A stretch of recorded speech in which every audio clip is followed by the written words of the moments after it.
des vœux de prospérité pour vous-même et les entreprises que vous dirigez, prospérité et de plein succès, et enfin des vœux de bonheur. Je souhaite pour chacune et chacun du bonheur, rien que du bonheur au cours de cette année 2023. Aujourd'hui, nous nous retrouvons 10 janvier 2023, je dirais pour sacrifier un rituel. Un rituel parce que c'est devenu, je dirais, normal pour la Direction générale des impôts à l'entame de chaque année et dès que l'annexe fiscale entre en vigueur, de vous inviter, vous, nos amis et frères de la grande famille de la presse, pour échanger avec vous, partager avec vous les principales dispositions contenues dans l'annexe fiscale, avec le secret espoir que vous saurez en faire le meilleur relais, la meilleure diffusion auprès de nos concitoyens, étant entendu que la matière fiscale n'est pas toujours digeste pour tout le monde. C'est donc à cet exercice mutuel que nous vous invitons ce matin pour pouvoir échanger, débattre, se donner des idées sur les principales mesures contenues dans cette annexe fiscale 2023. Avant d'aller dans le fond du sujet, je terminerai par ça, encore en vous renouvelant mes vœux de bonne, sainte et heureuse année 2023 pour vous-même, vos familles, vos entreprises, plein succès à vous tous. Nous allons commencer à déjeuner en parcourant ensemble les principales dispositions de l'annexe fiscale 2023. Il est bon de rappeler que l'annexe fiscale à la loi de finances portant budget de l'État est entrée en vigueur hier, lundi 9 janvier 2023.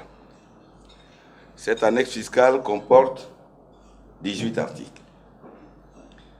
Dans le cadre de nos échanges de ce matin, nous vous proposons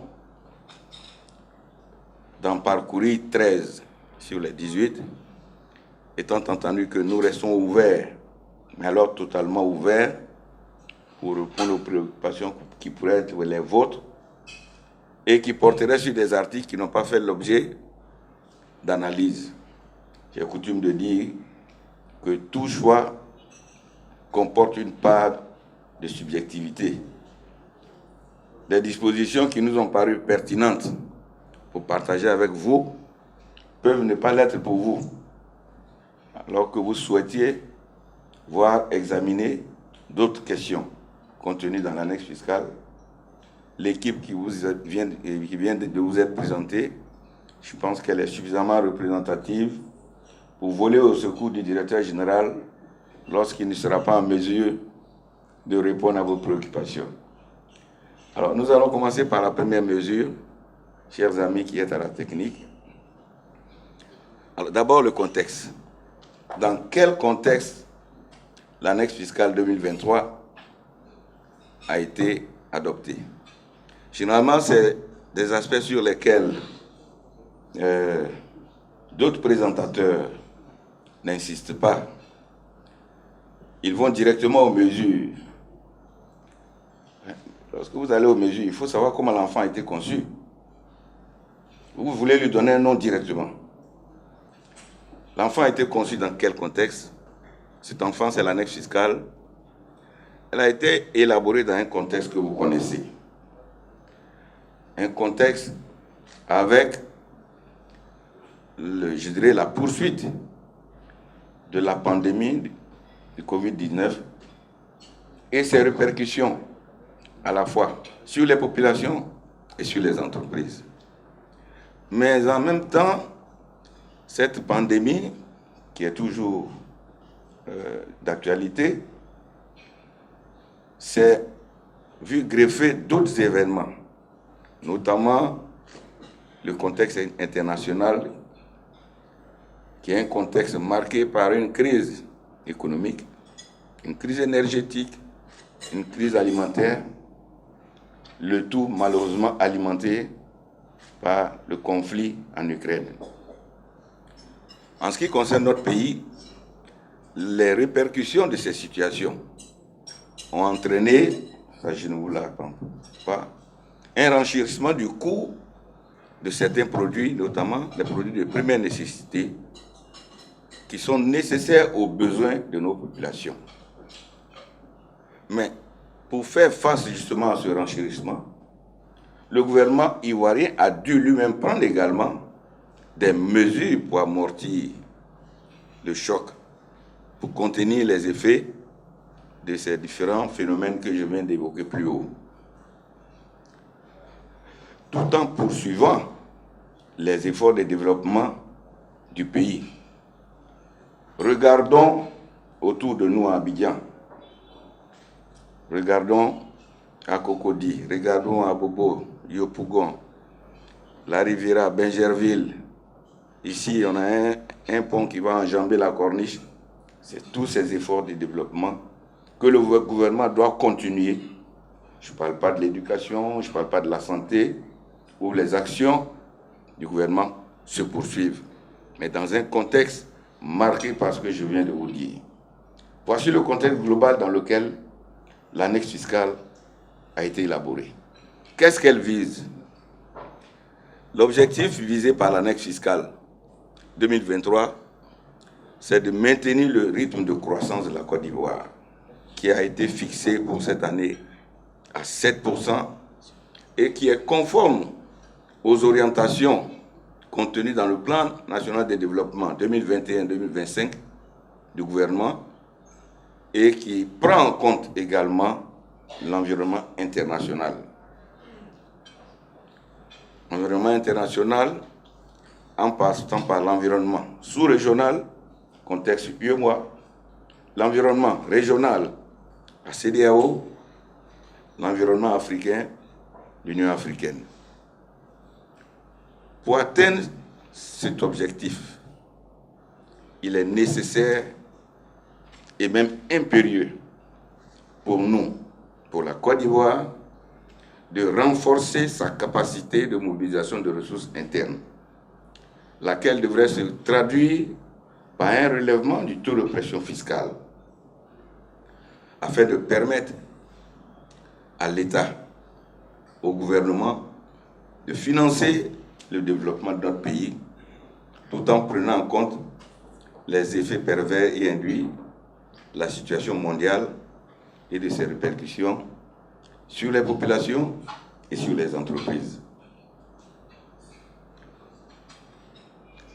Dans ce sens, la politique fiscale à mettre en œuvre au titre de l'année 2023 s'articule principalement autour des axes suivants: la fiscalisation optimale des secteurs sous-fiscalisés, notamment le secteur informel, notamment les opérateurs économiques qui ne figurent pas dans nos fichiers alors qu'ils devraient l'être, la politique sociale du gouvernement, la politique de soutien aux entreprises en vue de la transformation de l'économie ivoirienne et de favoriser la création d'emplois ou de l'auto-emploi. En plus de ces axes que je viens d'évoquer, l'annexe fiscale comporte des mesures d'ordre technique, nous aurons l'occasion d'en parcourir quelques-unes, et des mesures de rationalisation du dispositif fiscal, lesquelles généralement visent à mettre en harmonie notre législation avec les règles communautaires. Comme je le disais tantôt, l'annexe fiscale 2023 comporte 18 articles, dont 13 vont être présentés dans le cadre de cette rencontre. Alors, sans plus tarder, le premier groupe de mesures, c'est les mesures de soutien à l'économie. Alors, la première mesure, c'est l'article 2, Elle consiste à un aménagement du seuil minimum d'investissement requis pour bénéficier de la réduction d'impôts pour investissement ou réinvestissement de bénéfices. Alors, cette mesure-là est contenue dans l'article 110 du Code général des impôts, lequel prévoit une réduction de l'impôt sur les bénéfices industriels et commerciaux, bénéfices non commerciaux, bénéfices agricoles, pour les entreprises qui investissent tout ou partie de leurs bénéfices en Côte d'Ivoire. L'éligibilité de cette mesure était subordonnée à un minimum d'investissement de 100 millions. C'est-à-dire que pour bénéficier de cette mesure, il fallait que l'investissement soit au moins de 100 millions, ce qui n'était pas à la portée de tout le monde. Cet investissement, comme je le disais, s'est avéré élevé pour la plupart des petites et moyennes entreprises qui n'ont même pas un capital pour certaines de 10 millions, naturellement, et qui éprouvent des difficultés à mobiliser un tel niveau d'investissement. Si elles ne peuvent pas mobiliser un tel niveau d'investissement, elles ne peuvent pas bénéficier de la mesure. L'annexe fiscale 2023 a revu ce seuil-là en le faisant passer de 100 millions à 25 millions afin de permettre aux petites et moyennes entreprises créatrices d'emplois, de pouvoir bénéficier de cette réduction d'impôt pour investissement. Donc, on vous donne un peu la définition de ce que nous entendons par petites et moyennes entreprises. C'est des entreprises qui réalisent un chiffre d'affaires inférieur ou égal à 1 milliard de francs CFA et qui relèvent soit d'un régime réel simplifié d'imposition ou du régime du réel normal d'imposition. Nous aurons l'occasion de revenir sur cette mesure, si vous le voulez, pour donner plus de détails. La deuxième mesure, elle est contenue dans l'article 3. Elle porte aménagement des dispositions relatives au délai de déduction en matière de taxes sur la valeur ajoutée. Alors, pourquoi cette mesure a été prise? Avant l'avènement de l'annexe fiscale 2023, le droit à déduction, l'exercice du droit à déduction en matière de TVA était enfermé dans un délai maximum de 12 mois. Ça veut dire que lorsque vous faites une opération, vous achetez quelque chose et vous vendez également. Vous achetez des biens ou des services, vous les vendez. Lorsque vous achetez, votre achat est grevé de TVA. La loi vous donne un délai maximum de 12 mois pour récupérer cette TVA-là sur vos ventes de biens ou de services. Mais il s'avère que la mesure est pénalisante pour certains secteurs d'activité, notamment les prestataires de services. Pour ces prestataires de services, le délai de 12 mois s'avère pénalisant parce que, dans notre jargon, on dit qu'ils sont à l'encaissement. Contrairement à ceux qui sont dans le secteur d'achat-revente, qui sont à la facturation. Donc quelqu'un qui est à l'encaissement, je peux construire cet immeuble-là en 2023, mais je vais être payé en 2024. Si je dois être payé en 2024, au moment où je suis payé, le délai de 12 mois a expiré.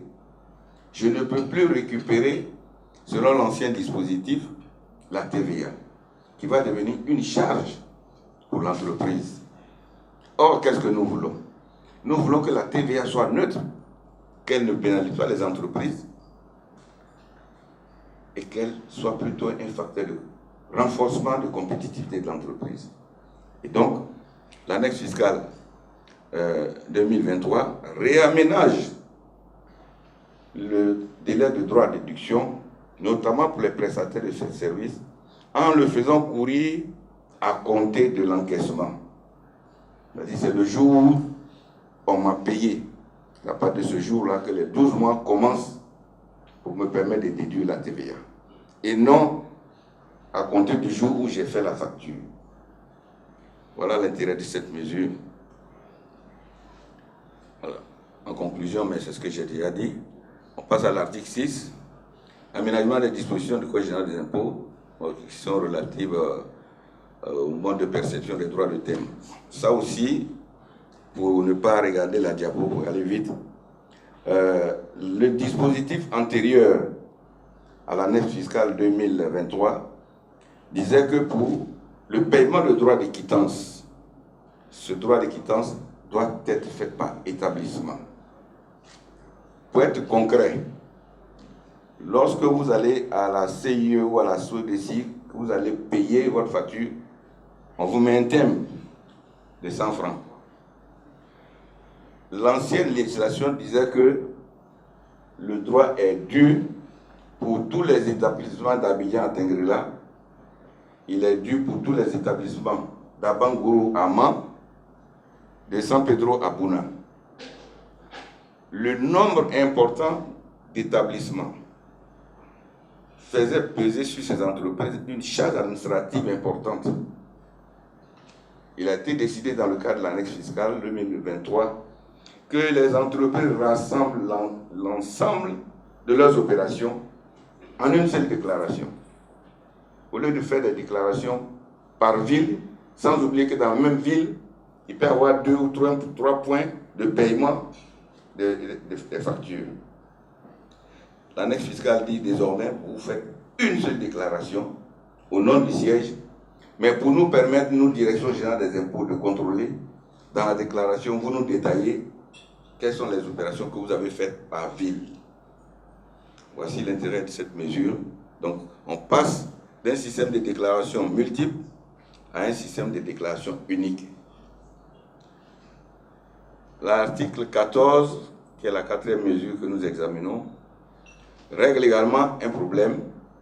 Il assimile à des opérations, à des exportations, pardon, les opérations de vérification et de certification du poids des conteneurs à des opérations réalisées à l'export. De quoi il s'agit? Il y a un certain nombre d'opérations qui sont assimilées à des exportations de par la volonté du législateur lui-même.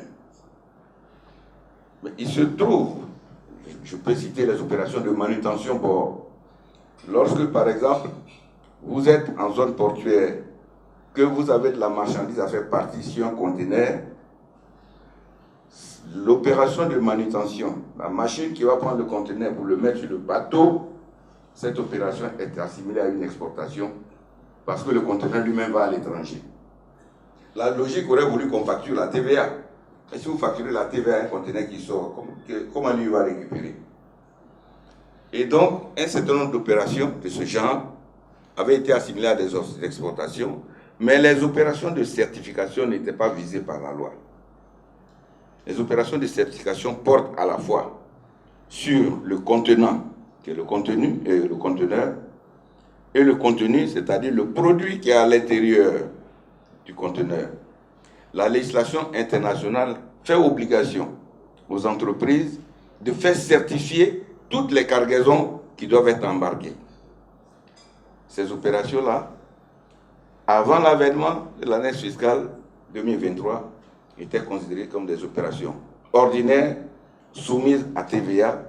Le problème maintenant, c'est que si vous soumettez à la TVA une opération qui va à l'export, ça va poser 2 problèmes. Celui qui va à l'export, si vous facturez la TVA ivoirienne alors qu'il va en Hollande, comment il récupère dans son pays d'atterrissage? 2, vous ne facturez pas non plus à celui qui va, mais vous facturez à l'entreprise ivoirienne. Parce que c'est elle qui fait partie du conteneur. Mais elle ne peut pas récupérer la TVA, puisque ces opérations sont réalisées essentiellement à l'exportation. L'intérêt technique de ce texte qu'on ne perçoit pas, c'est que lorsqu'une opération est assimilée à une exportation, elle est taxable au taux 0. Mais elle n'est pas exonérée, elle est exemptée. Elle est exemptée de la TVA, taxable au taux 0. L'avantage de ce système de taxation, c'est que vous avez le droit au remboursement de la TVA que vous n'avez pas pu récupérer. Par le passé, vous n'aviez pas ce droit-là. Vous devriez intégrer la TVA dans vos charges et ça réduit naturellement la compétitivité de l'entreprise. Parce que sur un chiffre d'affaires de 100 millions, si vous avez 18% de 100 millions, ça fait 18 millions que vous réintégrez dans vos charges parce que vous ne pouvez pas répercuter. Et vous, ça fait 18 millions en moins sur votre bénéfice. Ce texte-là vise à régler cette question C'est pour cela que lorsque nous disons dans nos interventions qu'il y a des dispositions qui visent à renforcer la compétitivité des entreprises, le présentateur l'a dit, c'est l'eau qui sort de la bouche de celui qui vient de la rivière. Parce que celui qui ne comprend pas ça, il ne va pas comprendre l'esprit du texte. Il va dire, mais en quoi ça renforce la compétitivité de l'entreprise? Mon ami Bamba, il est derrière, aujourd'hui il a compris, il va devenir fiscaliste. Voilà comment, ça fait 18 millions, dans un exemple de 100 millions que j'ai pris, que vous aurez dû payer, que vous ne payez pas. Et si vous ne pouvez pas récupérer, l'État vous rembourse les 18 millions. On passe à la mesure suivante. C'est l'article 18, aménagement du champ d'application de la taxe. Alors ça aussi, c'est une taxe que nous avions instituée l'année dernière, ou je ne sais pas l'année qui est passée, l'année dernière. Ouais. Alors cette taxe, elle visait à protéger un peu les entreprises de télécommunications nationales par rapport à la concurrence déloyale que leur font certaines chaînes internationales, notamment en matière de publicité. Le dispositif, dans sa version initiale, disait que la taxe sur les communications audiovisuelles était assise au tarif de 20 000 francs par heure ou par fraction d'heure de diffusion. Mais que la taxe était due par la chaîne qui diffusait le message ou la publicité. Or, la pratique a révélé que certaines chaînes cryptées que nous avons ici, pour éviter de les citer, diffusent ou ont sur, je dirais, leur réseau de diffusion des messages publicitaires qui ne font pas partie du bouquet. Vous voyez, vous êtes des hommes de presse, et des hommes et des femmes de presse, vous voyez ce que je veux dire, qui ne font pas partie du bouquet. Mais la chaîne est diffusée, ou le message est diffusé par l'opérateur. De sorte que, en maintenant le dispositif dans sa version initiale, les risques de non-recouvrement de cette taxe-là sont évidents. Si sur mon bouquet, j'ai 20 chaînes qui appartiennent au bouquet et que ma chaîne est représentée en Côte d'Ivoire, c'est mon représentant en Côte d'Ivoire qui paye les 20 000 francs par heure ou fraction d'heure sur les messages publicitaires diffusés. Mais l'autre qui est sur mon bouquet, mais qui n'est pas résident en Côte d'Ivoire, je ne peux pas payer la taxe à sa place. Et donc, pour ne pas pénaliser les diffuseurs qui sont installés en Côte d'Ivoire, tout en les mettant au même pied d'égalité que les entreprises ivoiriennes, il a été décidé donc de réaménager ce dispositif et faire en sorte que seules les chaînes ayant des représentations en Côte d'Ivoire et qui font la diffusion du message publicitaire sur leur bouquet, que seules ces chaînes-là soient redevables de la taxe.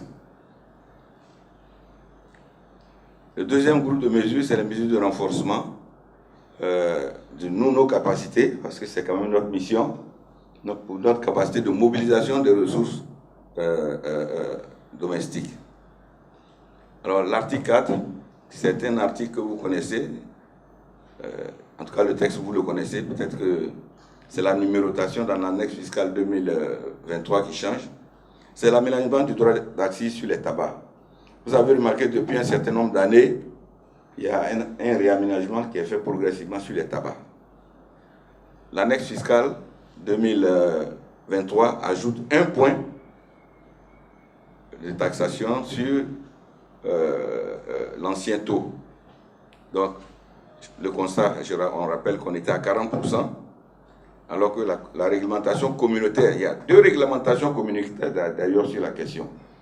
La réglementation de l'UEMOA fixe le minimum de perception en matière de droit d'accise à 50%, mais la CEDEAO est plus ambitieuse, c'est 70% de minimum. Nous sommes à 40%.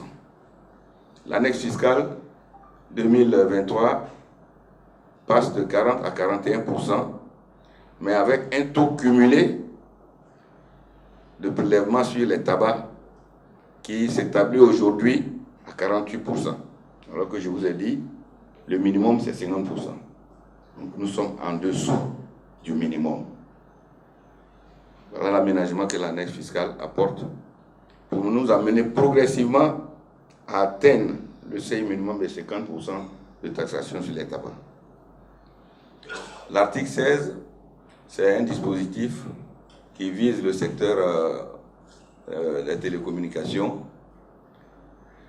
Alors, il y a un dispositif qui existait, dispositif de contrôle des flux des télécommunications, mais qui va être étendu à compter d'hier, puisque l'annexe fiscale est entrée en vigueur hier, qui va être étendu aux opérations de transfert d'argent. Avant, c'était la voix, c'était l'Internet, c'était les SMS. Cette opération va s'étendre aux opérations de transfert d'argent. Il s'agit de quoi? Il s'agit de systèmes que nous allons installer chez tous les opérateurs économiques, tous les opérateurs de téléphonie et de transfert d'argent qui nous permettent de connaître le montant exact des transactions qui sont effectuées et de comparer ce montant de transactions avec les déclarations qui sont faites. Il s'agit d'un secteur qui est un peu particulier où vous ne le contrôlez pas comme vous allez contrôler une officine avec des factures. Il faut mettre une technologie adaptée à ce type d'opération et c'est ce qui va être fait à compter de l'année 2023. C'est déjà fait en ce qui concerne la partie téléphonie. Maintenant, vient s'ajouter la partie transfert d'argent. Troisième groupe, c'est les mesures de rationalisation de dispositifs, comme je le disais. En général, il s'agit de dispositions qui sont prises pour mettre en cohérence notre dispositif fiscal avec des engagements internationaux. Donc, l'article 1er, il s'agit en fait de réajuster l'exonération dont bénéficie l'indemnité de transport. L'indemnité de transport, elle a beaucoup évolué parce que le coût de la vie aussi a évolué. Donc, l'indemnité de transport, elle est partie de récemment de 19 000 francs à 25 000 francs. Ensuite, le montant a été rehaussé. Allons-y. Le montant a été rehaussé à 30 000 francs. Normalement, la législation indique que cet aménagement doit être fait par voie d'arrêté interministériel. L'arrêté interministériel n'est pas encore intervenu, mais un arrêté du ministre de la fonction publique et, et de la protection sociale qui a été pris le 30 janvier 2020 et qui porte de 25 000 à 30 000 francs l'indemnité de transport qui doit être exonérée. La Direction générale des impôts n'a pas attendu l'arrêté interministériel. Cette mesure a été récupérée dans le cadre de l'annexe fiscale 2023 pour lui donner une valeur législative et mettre à l'abri toutes les entreprises qui pouvaient s'exposer à des difficultés en cas de contrôle fiscal. Et donc, en attendant la prise de l'arrêté interministériel, la mesure a été introduite dans la loi fiscale. Donc désormais, c'est les 30 000 francs qui sont exonérés. Il n'y a pas d'impôt là-dessus. L'autre mesure, c'est l'aménagement d'Ixbo. Ça, c'est les retenues à la source. Globalement, il y a un certain nombre d'activités qui font l'objet de retenues à la source, qui doivent faire l'objet de retenues à la source. Lorsque, par exemple, vous êtes une entreprise, que vous prenez en location un bâtiment pour exercer votre activité, notamment les entreprises de presse, la loi vous fait obligation de retenir à la source le montant de l'impôt foncier. Il en est de même pour un médecin qui fait des vacations dans une clinique. La loi fait obligation à l'exploitant de clinique, lorsque vous payez les honoraires du médecin, vous devez retenir à la source 7,5% qui est un acompte d'impôt sur les impôts dus par ce médecin vacataire que vous devez reverser. Il existe d'autres exemples. Donc, cette mesure était assortie d'un certain nombre de sanctions. Lorsque la personne qui paye les sommes ne procède pas à la retenue à la source, la loi dit, 1, non seulement tu dois reverser ce que tu aurais dû retenir, 2, tout ce que tu as payé, c'est-à-dire le montant de la prestation que tu as payé, est une charge qui n'est pas déductible, et 3, tu as une amende sur le montant de la retenue qui aurait dû être payée. Vous voyez que ça fait une triple sanction. Ça fait une triple sanction, et l'administration a estimé que l'interdiction de déduire les sommes payées était pénalisante. Puisque, quand je dis les sommes payées, je prends un exemple pratique. J'ai un médecin qui intervient dans une clinique, sa vacation fait 100 000 francs.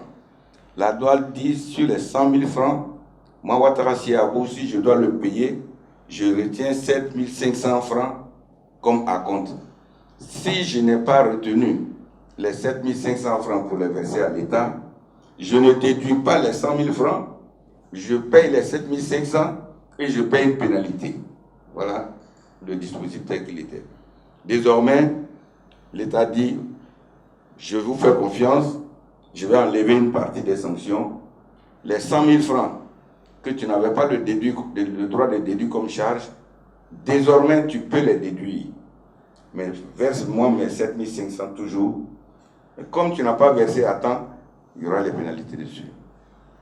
Voilà en substance le sens de ce texte-là. Donc la triple peine a été aménagée parce que la partie la plus douloureuse, c'était le fait de ne pas pouvoir déduire comme charge les sommes qui ont été effectivement payées. Désormais, ces sommes-là sont déductibles, mais les sanctions demeurent, les sanctions pénales et fiscales. L'article 10 porte aménagement de dispositifs relatifs à l'impôt sur les bénéfices. Alors, ça aussi, c'est une mesure, je dirais, un peu révolutionnaire. Depuis un certain nombre d'années, nous avons commencé à légiférer sur certains secteurs qui sont nouveaux, notamment les secteurs financiers qui concourent au financement de nos économies et au développement de nos pays. C'est un peu le cas des fonds communs de placement. Les fonds communs de placement bénéficient d'un certain nombre d'avantages, mais à la différence que les fonds communs de placement, si vous voulez, placent l'argent de leurs membres. Mais de nouveaux métiers naissent, notamment les... Allons-y, on peut avancer un peu. Voilà. Il y a de nouveaux fonds, les fonds d'investissement alternatifs, les FIA, qui, eux, n'interviennent pas dans le domaine classique des actions. Vous avez vu, le premier c'est les actions, mais c'est les actions qui sont, si vous voulez, prises sur les revenus de leurs membres, des membres de ces fonds communs de placement. Ici, c'est des structures qui visent d'autres domaines, notamment l'investissement immobilier, l'investissement dans le domaine de l'art et l'investissement dans certains secteurs qui ne sont pas couverts par les fonds classiques de placement.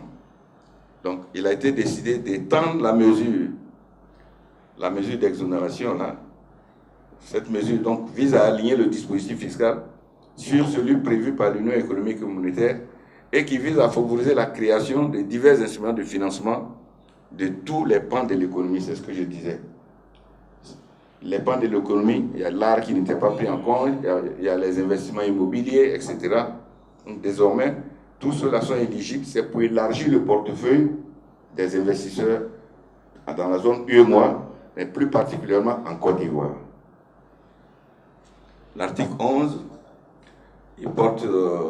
alors là aussi, c'est l'obligation de payer la taxe sur la valeur ajoutée, mais c'est une mesure, je dirais, un peu d'ordre technique. Les entreprises, vous savez, nous avons procédé depuis 2 ans à une nouvelle segmentation des catégories de contribuables. Cette nouvelle segmentation a eu une incidence sur les différents seuils d'imposition.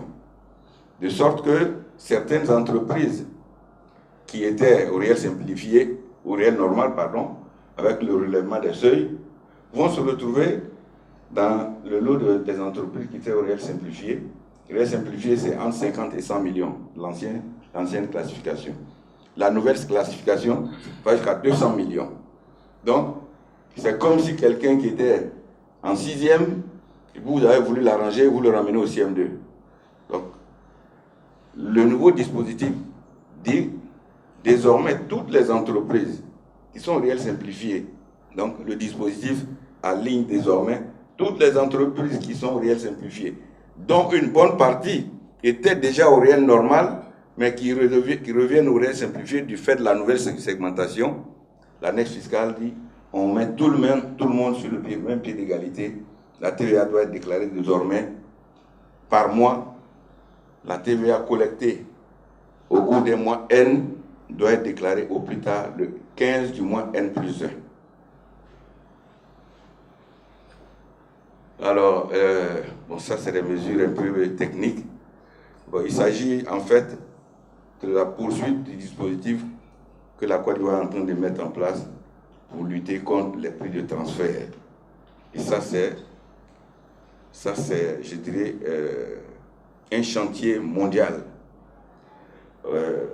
Je ne vous apprends rien, hommes et femmes de presse, on a vu les scandales ici, des Panama Papers, etc. C'est de ça qu'il s'agit. Comment faire pour fiscaliser ces opérations-là, dont une bonne partie de la richesse part de nos pays. Ce dispositif, il a été mis en place il y a 3-4 ans et nous sommes en train de l'améliorer en ajoutant un certain nombre d'instruments qui permettent à nos services d'effectuer les contrôles nécessaires et les contrôles efficaces. C'est dans ce sens-là que l'annexe fiscale 2023 prévoit, il y avait d'autres documents qui étaient déjà demandés, notamment la déclaration pays par pays. Alors on y ajoute maintenant, pour les entreprises qui relèvent de la direction des grandes entreprises et de la direction des moyennes entreprises, on y ajoute désormais un document qui s'appelle, deux documents. Un document qui s'appelle le fichier principal et un autre, le fichier local. Ces fichiers-là, c'est quoi? Le fichier principal est un fichier dont le contenu permet d'avoir une vue d'ensemble des activités du groupe multinational, de la politique globale en matière de prix de transfert et de la répartition du bénéfice du groupe au niveau mondial. Ça, c'est le fichier principal. Le fichier local, quant à lui, présente des informations précises sur les transactions internationales intra-groupes réalisées par l'entreprise ivoirienne qui est contrôlée par un groupe étranger. Ça permet de voir d'abord quelles sont les relations entre toutes les entreprises du groupe au niveau international, quelles sont les relations entre les entreprises du groupe et l'entreprise ivoirienne qui est détenue par ce groupe-là. Parce qu'en fait, les prix de transfert, c'est à travers ces opérations-là que se font les transferts déguisés de bénéfices. Donc voici cette mesure technique. Alors, le reste, bon, ça c'est vraiment les détails, hein, c'est pour les fiscalistes. L'article 15, aménagement dispositif. Alors, la digitalisation du contrôle fiscal. Ça aussi, un certain nombre, dans le cadre de la politique de digitalisation que la DGI a entreprise, vous avez vu que nous sommes en train de moderniser les moyens de déclaration, de paiement, etc. Et cette modernisation va s'étendre à compter de cette année au contrôle fiscal. Désormais, tous les actes du contrôle fiscal doivent être dématérialisés, c'est-à-dire que les échanges entre vous et nous vont se faire via Internet, via la machine. Depuis l'avis de vérification jusqu'à la notification définitive de redressement et même l'avis de mise en recouvrement. Donc, le contrôle va être dématérialisé à compter de l'année 2023. Donc voilà, c'est ce qui est résumé là. Et donc, ce contrôle, il peut être suspendu. Par l'administration, parce que nous sommes tributaires ici dans un domaine, nous sommes tributaires de la machine. vous pouvez avoir des problèmes de connexion Internet. Si pour des raisons techniques, la transmission de ces documents-là n'est pas effective et que c'est du fait de l'administration peut notifier au contribuable la suspension de la procédure de contrôle jusqu'à la reprise normale du système de communication entre les deux parties. Le contribuable de son côté aussi peut demander la suspension des opérations de contrôle s'il rencontre des difficultés dans la transmission par voie électronique des documents nécessaires à l'exécution de la mission de contrôle. Donc, c'est ce qui est résumé là. Donc, on poursuit. Ah, on est à la conclusion. D'accord. Alors, en conclusion, nous disons que l'annexe fiscale 2023 comporte certes moins d'articles, vous avez dû vous en rendre compte, par rapport aux annexes fiscales antérieures. Mais elle contient des mesures pertinentes qui, de notre point de vue, concourent à la mise en œuvre du plan national de développement 2022-2025, à renforcer la compétitivité des entreprises ivoiriennes et à améliorer le bien-être des populations ivoiriennes. Je vous remercie pour votre attention. J'ai la coutume de prendre cette image. Peut-être que certains vont sourire dans la salle, ceux qui ont vécu dans des familles nombreuses comme moi. Vous savez, quand vous êtes un chef de famille nombreuse, vous ne réfléchissez pas comme un célibataire. Vous ne réfléchissez pas comme un célibataire parce que vous devez vous contenter de tous vos enfants. L'annexe fiscale, son père s'appelle le gouvernement. Sa mère s'appelle le gouvernement, qui doit prendre en compte les préoccupations des 30 millions d'Ivoiriens que nous sommes. La réflexion ne peut pas être orientée de la même manière qu'un chef d'entreprise qui regarde la vie à travers le prisme de son œil. Voici la problématique essentielle de l'annexe fiscale. Lorsque chacun n'y trouve pas son compte, ou bien quelqu'un ne trouve pas son compte, ce n'est pas bon. C'est quand moi, mon problème est réglé, là, l'annexe fiscale est très bonne. Mais moi, je m'appelle l'État, j'ai des contraintes. Ces contraintes m'obligent à rechercher le bien-être des populations, à encourager la création d'emplois, à encourager l'auto-emploi des jeunes, à favoriser. Je vous ai donné des mesures que j'ai expliquées. Je ne sais pas si les autres ont expliqué comme ça, hein? Mais quand j'ai expliqué, est-ce que vous avez compris que l'État a fait un effort ou n'a pas fait d'effort? Voici des mesures, chiffres à l'appui, qui indiquent qu'on va vers la recherche de la compétitivité de nos entreprises en Côte d'Ivoire. Et l'État est prêt à accompagner ces entreprises et il y a les moyens et il prend les mesures qu'il faut. On ne peut pas faire tout. L'annexe fiscale ne peut pas faire une réforme fiscale en un an. Le spécialiste en fiscalité qui vous le dit, je suis prêt à aller à son école. Dès demain, je me mets en culotte kaki, je vais là-bas. Vous savez, depuis plusieurs années, nous, on est habitués à ça. Les annexes fiscales où certaines personnes ont applaudi, c'est les annexes fiscales où l'État a perdu des milliards. Les mêmes personnes veulent que l'État perde des milliards, les mêmes personnes veulent les routes, les mêmes personnes veulent les ponts, tout le monde veut des hôpitaux dans son village, les écoles, il n'y en a pas suffisamment, mais on trouve l'argent où? Je vous ai parlé de mesures de renforcement de nos capacités. Et ça, c'est une réalité. Ce qu'il ne faut pas qu'on se cache, c'est que la crise internationale qui pointe à l'horizon depuis 2021 et dont on ne connaît pas l'issue, va obliger les États à ne compter que sur leurs ressorts internes. Ça sera la priorité. C'est les ressources que chacun va mobiliser qui vont lui permettre d'assurer le bien-être de ses populations, qui vont lui permettre de poursuivre le développement. Chaque État vous avez suivi. La plupart des institutions internationales sont en train de relever ce qu'on appelle les taux directeurs. Les taux directeurs, c'est quoi? C'est le loyer de l'argent qui va augmenter. Et le loyer de l'argent va augmenter à un niveau où ce n'est pas tous les pays qui peuvent se permettre d'aller emprunter sur le marché international. Si vous ne pouvez pas emprunter sur le marché international et que vous devez vous développer, qu'est-ce que vous faites? Vous devez compter sur vous-même. C'est la nécessité de renforcer les capacités de mobilisation de ressources internes en Côte d'Ivoire. C'est de ça qu'il s'agit. C'est ça la réalité. Et c'est ça la réelle fiscalité. Ce n'est pas une fiscalité des rêves. La fiscalité de 2023, c'est la fiscalité avec la guerre en Ukraine dont on ne connaît pas encore l'issue, le renchérissement. Pour ceux qui sont dans le domaine du transport, je vais vous prendre un exemple. Vous avez les conteneurs de 40 pieds qui étaient transportés à 2000 $.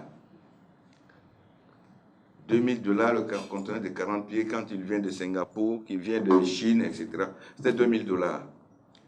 Le même conteneur de 40 pieds, le transport est passé à 8000 $ en 2022. 8000 $. C'est-à-dire que multiplié par 4. Le transport, hein, je vous parle du transport. Coût assurance fret, on passe de 2000 à 4 et à 8000. Ça va avoir une incidence sur le produit qui a été transporté dans le conteneur jusque dans l'assiette. Que font les pays? Les pays doivent prendre des mesures pour faire face, tout en assurant, comme je l'ai dit, le bien-être des populations, en faisant que les entreprises ivoiriennes ne coulent pas sous le poids de ces contingences qui font partie, malheureusement, de l'écosystème mondial aujourd'hui. Les droits d'assises, la Côte d'Ivoire est obligée d'avancer à pas de tortue. Vous avez sorti une expression latine. Moi, je suis reparti à mes livres de CPE. La course entre le lièvre et la tortue. Voilà. La Côte d'Ivoire fait la course entre le lièvre et la tortue. Il y en a qui vont très vite, mais ce n'est pas forcément eux qui arrivent les premiers. La Côte d'Ivoire fait un choix réaliste. Je vais vous expliquer de quoi il s'agit. La Côte d'Ivoire est le seul pays de l'UEMOA qui abrite une industrie de transformation du tabac. Le seul pays. Tous les autres, ils importent soit d'ici, soit d'ailleurs.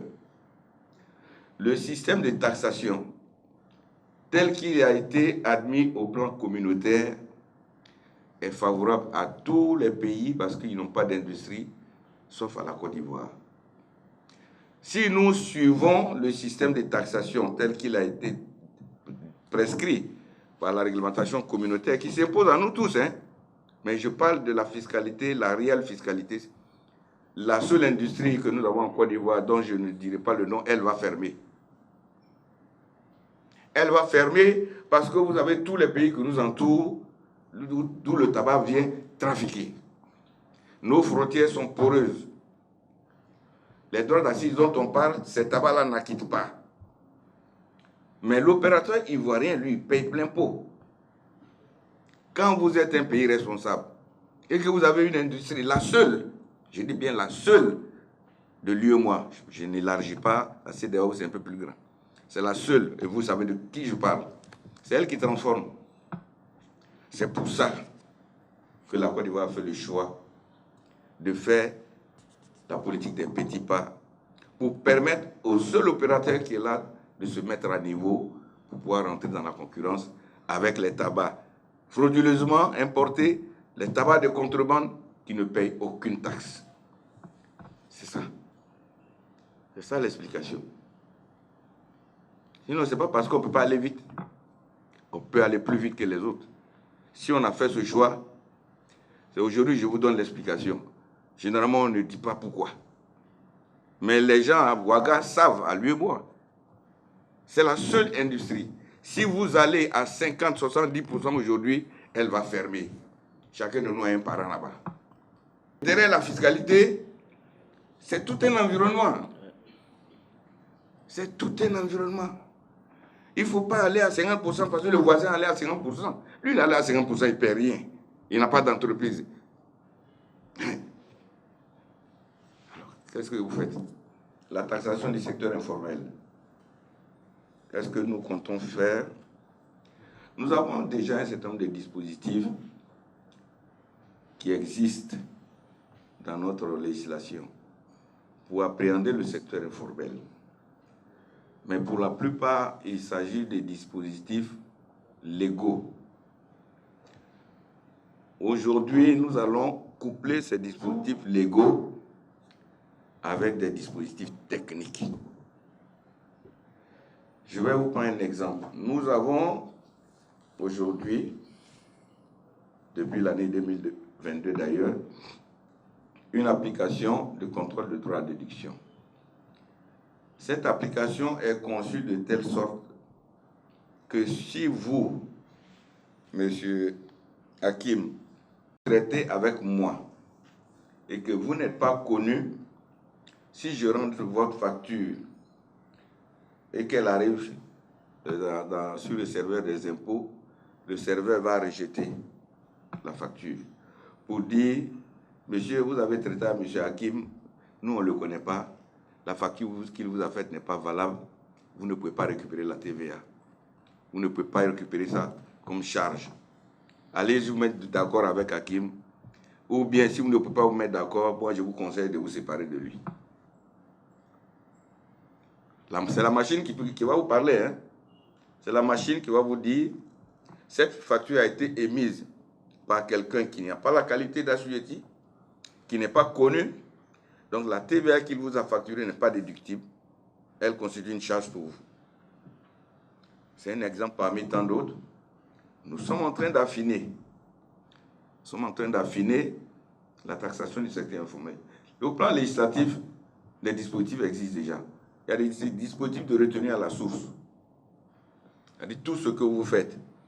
Des gens qui font venir des marchandises qui sont connus en douane, mais lorsque vous rentrez, vous renseignez le numéro, vous vous rendez compte qu'en fait, ce n'est pas lui, il travaille le numéro de quelqu'un d'autre. Mais tout ça, nous sommes en train de retracer. À l'importation, lorsque vous n'êtes pas soumis à un régime réel d'imposition dans les fichiers de la Direction générale des impôts, on vous fait un prélèvement de 5% sur la valeur de la marchandise. Ça, c'est un acompte d'impôt. Les 5%, c'est un acompte.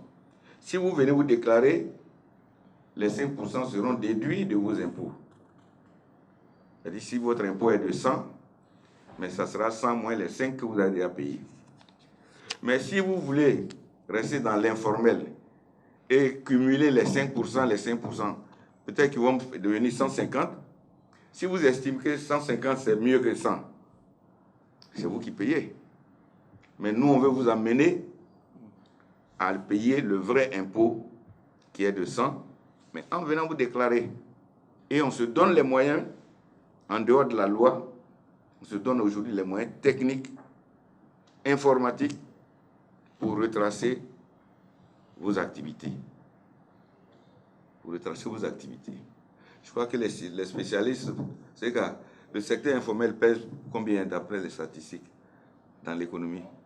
À peu près 40% du PIB de la Côte d'Ivoire, à peu près 40% du PIB est composé du secteur informel. Ça, c'est les chiffres des bailleurs de fonds internationaux confortés par les études menées par l'Institut national de la statistique. C'est-à-dire pratiquement la moitié de la richesse qui est générée dans ce pays passe dans le secteur informel, c'est-à-dire un secteur que nous n'arrivons pas à taxer. C'est ce secteur-là qu'il faut combattre. Ce secteur dont on parle, ça aussi je tiens à le préciser. On dit non, les impôts vont tuer tout le monde. Ce n'est pas les vendeuses de piments du marché Gouro, ce n'est pas ça. Parce que quand on veut noyer le poisson, c'est comme ça. On dit non, ils veulent aller taxer le piment. C'est pas ça. Le secteur informel, c'est les conteneurs qu'on débarque à Djamé la nuit, là. Que tout le monde sait. C'est ceux-là que nous cherchons. Les lotus qu'on achète au bord de la route, ça vient d'où? Posez-vous la question. Est-ce qu'il y a les usines sur la route? On vend les pommes sur la route. Est-ce qu'il y a des plantations sur la route? Chacun doit s'interroger. C'est ça que nous cherchons. Moi, quelqu'un m'a proposé un frigo à un carrefour. Un frigo. Mais il ne sait pas que c'est le DG des impôts. Il dit non, de le suivre derrière la mairie, le frigo est là-bas, effectivement. Ça, il démarche le frigo au feu, mais il va te vendre le frigo derrière la mairie d'Adjamé. C'est ceux-là. Ce n'est pas les vendeurs de piments, on a quoi avoir dedans. C'est nos mamans, celles-là. Si déjà réussissent à survivre, c'est un miracle. Ce n'est pas ceux-là qui nous intéressent. Pas ceux-là qui nous intéressent. C'est ceux qui créent l'économie souterraine pour échapper à l'impôt. C'est ceux-là qui nous intéressent. Et ça, c'est ce vrai secteur informel-là qui fait les 40%, pratiquement 45% de la richesse de la Côte d'Ivoire. Je rebondis sur la question du relèvement du taux de pression fiscale. La pression fiscale est liée à ça. Vous savez, comme on l'a dit, pour atteindre la pression fiscale, là, il n'y a pas magie. Il y a, grosso modo, 3 façons de relever la pression fiscale. On peut relever le taux de pression fiscale en augmentant les taux d'imposition. La Côte d'Ivoire a fait le choix de ne pas augmenter les taux d'imposition. Nous allons vers une fiscalité à taux modéré. Deuxième façon de faire d'augmenter le taux de pression fiscale, quand j'ai dit augmenter les taux d'imposition, ça va également à la création de nouveaux impôts. La deuxième façon, c'est d'élargir l'assiette. L'assiette, c'est la matière imposable, les opérations imposables, celles qui sont au noir, qui font les 40% du PIB qu'on ne voit pas, c'est là-bas. Et puis là, le troisième schéma possible, c'est la combinaison des deux. Augmentation des taux, élargissement de l'assiette. Mais je vous ai dit encore une fois, la Côte d'Ivoire a fait le choix d'augmenter le taux de pression fiscale par l'élargissement de l'assiette fiscale. Et l'élargissement de l'assiette fiscale passe par tout ça. Elle passe par l'économie informelle, qui fait plus de 40% du PIB de la Côte d'Ivoire. Le PIB qui a été rebasé en 2020, qui fait à peu près 40 000 milliards. 40 000 milliards, c'est ça, de dollars. Vous voyez, dans les 40 000 milliards de dollars de PIB, il y a à peu près 20 000 milliards de dollars qui nous échappent parce qu'ils sont dans l'économie informelle et qu'on n'arrive pas à taxer. C'est ça qu'il faut rechercher. Maintenant, combien ça va rapporter? L'ambition de la Direction générale des impôts, c'est de faire avancer chaque année d'un demi-point le taux de pression fiscale. Nous sommes actuellement à 13% à peu près, à fin 2022, pardon. Notre ambition, c'est de passer à 13,5. Quand vous prenez 0,5% de 40 000 milliards de dollars, vous voyez ce que ça va nous rapporter. 0,5%. C'est ce qu'on cherche. On n'est pas gourmand. Si on a 0,5% par an de PIB, vous allez voir les incidences sur le budget de l'État. Et vous allez voir les incidences en termes de taux de pression fiscale. C'est ça. Ce n'est pas seulement les opérations économiques, mais il y a aussi nos parents qui construisent, qui ne déclarent pas leur maison, les bambas, ils sont tous dedans. Voilà. Il faut déclarer vos maisons. Les Sidi, Terra, ils sont dedans. Ils construisent à Niama, on est au courant. Ils ne déclarent pas les maisons. Il faut déclarer. Voilà. Donc c'est tout ça qui va nous permettre d'augmenter le taux de pression fiscale. Toutes ces activités qui existent, mais qui sont difficiles à appréhender, l'administration doit se donner les moyens. Et c'est avec la mise en œuvre de ces moyens-là que nous pouvons améliorer le taux de pression fiscale. Combien ça va donner? Je ne sais pas si quelqu'un a pu faire le calcul. 0,5% d'augmentation sur la base de 40 000 milliards de dollars. En demi-point, ça nous donne combien? Si on ajoute ça sur notre budget, vous voyez, ça va nous permettre, comme je vous l'ai dit, l'année 2023 va être une année difficile. Peut-être même plus difficile que 2022. J'ai donné des exemples. C'est pas 200 milliards. 200 milliards. Bon, ça va nous faire à peu près 200 milliards. 200 milliards de PIB. Un demi-point du PIB, du PIB, ça va nous faire 200 milliards que nous allons, si nous réussissons, à augmenter d'un demi-point en 2023. C'est-à-dire nous allons ajouter 200 milliards sur les recettes de l'État. Nous allons donner 200 milliards de possibilités au gouvernement ivoirien pour faire face aux préoccupations de nos concitoyens et pour continuer le développement de notre pays. Donc, M. Dion, mes collègues m'ont aidé à faire les calculs. Si nous passons de 13 à 13,5, ça nous fait 200 milliards en plus. Donc déjà, l'applicatif vous donne la main pour que vous puissiez vérifier avec qui vous traitez.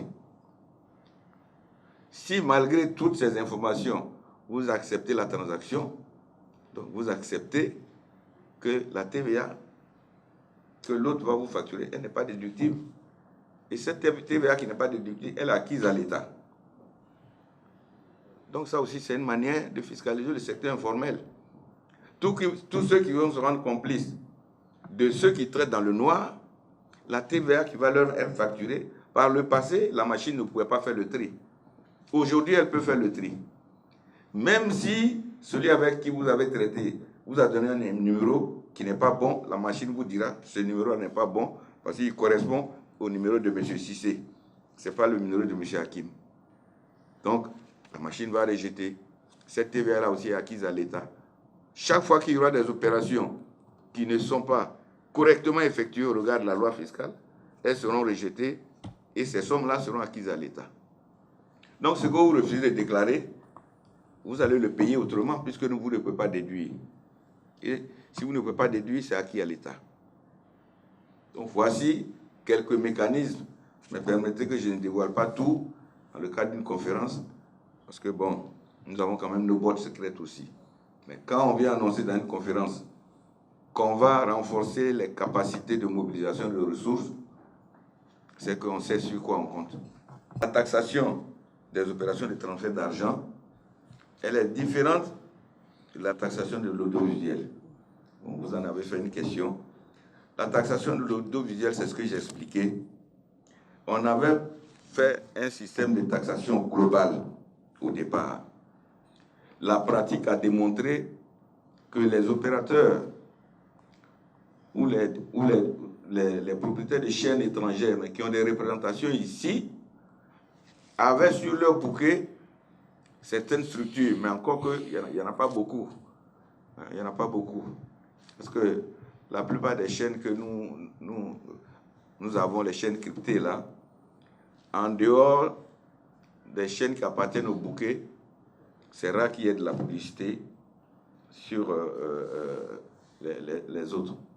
Mais la pratique a révélé que la mesure était difficile à mettre en œuvre et qu'elle pénalisait l'opérateur qui est installé en Côte d'Ivoire, qui n'est pas le responsable de la diffusion du message publicitaire.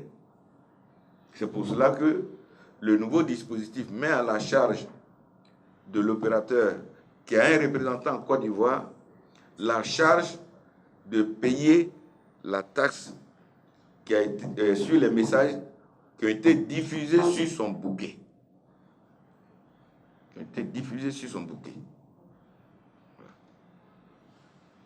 Maintenant, pour les opérations de transfert d'argent, effectivement, vous avez parlé de la RTCI.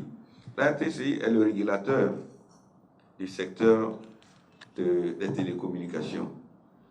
Donc, il est tout à fait normal que la RTCI soit impliquée dans la mise en œuvre de ces mesures.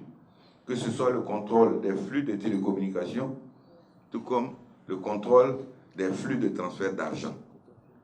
Donc, effectivement, la RTCI est partenaire, mais partenaire technique, parce qu'en tant que régulateur, c'est eux qui connaissent le métier.